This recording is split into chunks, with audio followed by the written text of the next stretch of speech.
ng hukuman ay magpapatunay na ang batas ay nagpuprotekta sa bawat Pilipino kapag may kapangyarihan man o karaniwan lamang, nasa tungkulin o wala.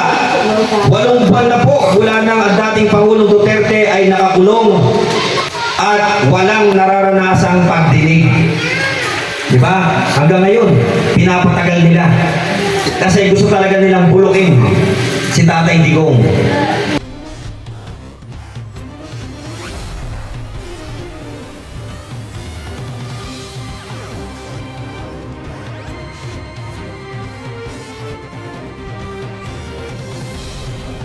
Batas lamang ang gumabay. Tinatandaan nila siya isang pinuno na nagtatanggol ng pambansang soberanya at nagsalita laban sa katiwalaan bago ang kanyang pag-aresto. Inihayag niya ang pandaraya sa pambansang budget ng 2025. So nakita naman ninyo ha, tinatanggi na nila yung insertions. Hanggang ngayon ang Supreme Court, no, yung PhilHealth pa lang ang pinababalik 60 billion. Pero yung insertions, wala pang malinaw doon. Pending, kumbaga. At may kasabihan tayo, justice delayed, justice denied. Papayag ba kayo na yung bilyong-bilyong pera na nakawin? Hindi! O, kaya dapat magkaisa tayo, suportahan ng pagpirma. Ang mga tugon ng hukuman ay magpapatunay na ang batas ay nagpuprotekta sa bawat Pilipino kapag may kapangyarihan man o karaniwan lamang, nasa tungkulin o wala. 8 buwan na po mula nang ang dating Pangulong Duterte ay nakakulong at walang nararanasang pagdinig. Diba? Hanggang ngayon, pinapatagal nila. Kasi gusto talaga nilang bulukin si Tatay Digong. Ang kataas-taasang hukuman ay palagi ang huling tagapagtaguy ng konstitusyon at ang huling kanlungan ng mga naghahanap ng hustisya. Naniniwala kami na ang karangan ng hukuman na ito ay magkaroon ng aksyon ng may katanungan, lakas ng loob at kalayaan para itaguyod ang batas at ibalik ang tiwala ng mga tao sa ating mga institusyong demokratiko. Lubos na gumagalang ang mamamayang Pilipino, kasama ako, kasama ka, kasama tayong lahat. Mabuhay Maisog!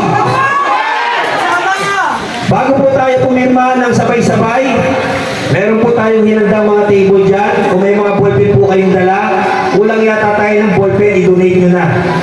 Okay? Kulay itim lang po ang pwedeng gamitin. Kulay itim na ballpen or black. Kung wala pong itim, black. Okay? So, bago po tayo pumirma doon, baka may gusto kayong klaruhin o tanungin, itanong nyo na po ngayon. Dalawa lang pong pagtatanong. Meron, sige. Ba't may ka ate? Hindi kita kilala eh. Pakilala ka. Hi sir, Ate Melody po. Tinatanong po kasi ng ilang sa mga viewers natin about sa Data Privacy Act na huwag daw ibigay ang phone number at saka ID number. Ano, pwede po bang i-enlighten niyo po yung mga nasa viewers at saka yung mga kababayan po natin dito para hindi po sila mag-alala? Salamat. Magandang katanungan po yan, ano?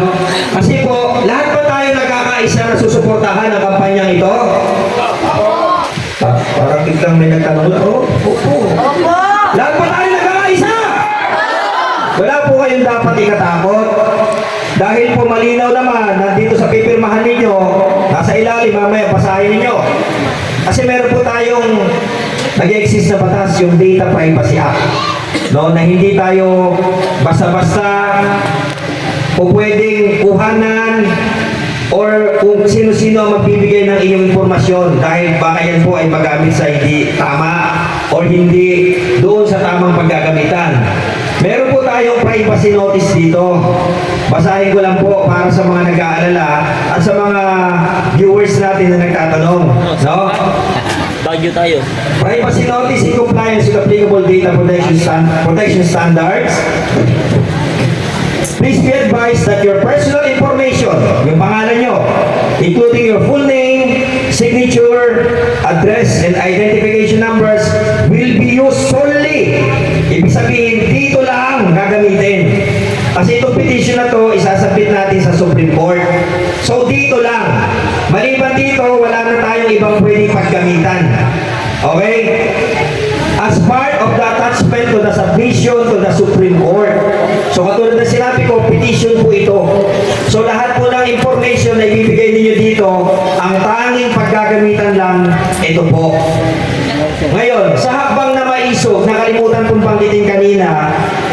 namin kay Kapitana, maganda gumawa po kayo ng GC. Meron po tayong online application doon. User-friendly po yun. Ipili lang kayo kung saan lugar kayo sa Pilipinas. I-click nyo po yun, may mga sasagutan kayo doon. At pag nasagutan nyo po yun, i-approve po yun, papadalan po kayo ng ID ninyo. Oh, may problema kasi tayo dun minsan sa ID dahil maraming organization gumagamit, ini-scam yung paniningil ng ID. Wala po tayong singilan dito. Lahat ng miyembro pwede pong magkaroon ng ID na libre. Ngayon, papadalan po kayo ng link. No, nandun yung picture ninyo, kaya po hinganti kayo ng picture doon. Ididikit na po yung picture ninyo doon sa ID, sasend sa inyo, bahala na kayong magpa-print.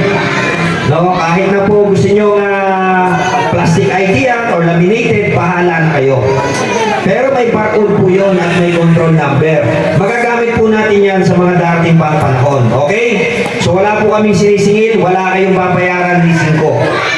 Okay, tuloy ko po. So sabi ha, dito lang gagamitin, attachment lang.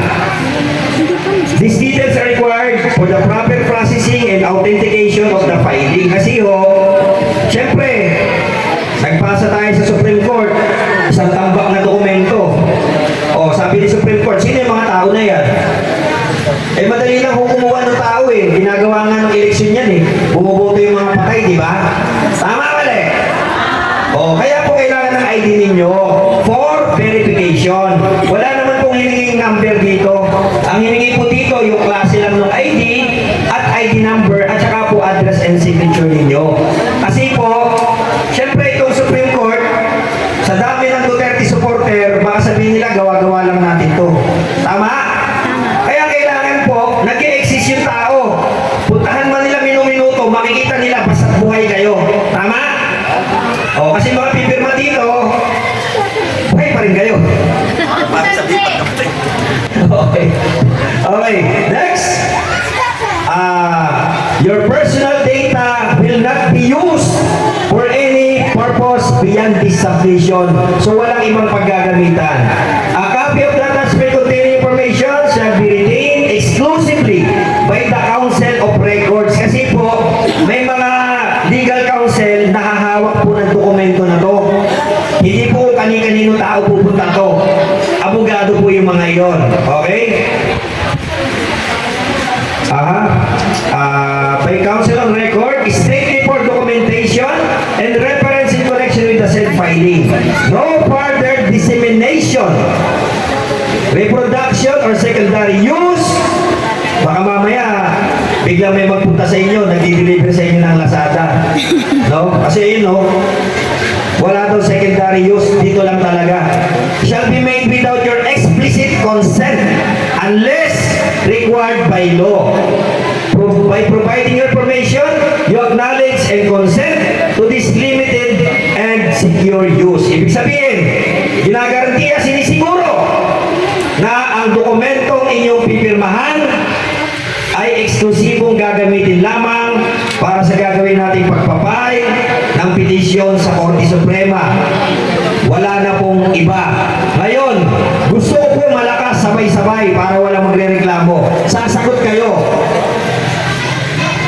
Kung saan loob po ba kayong susuporta at pipirma? Opo!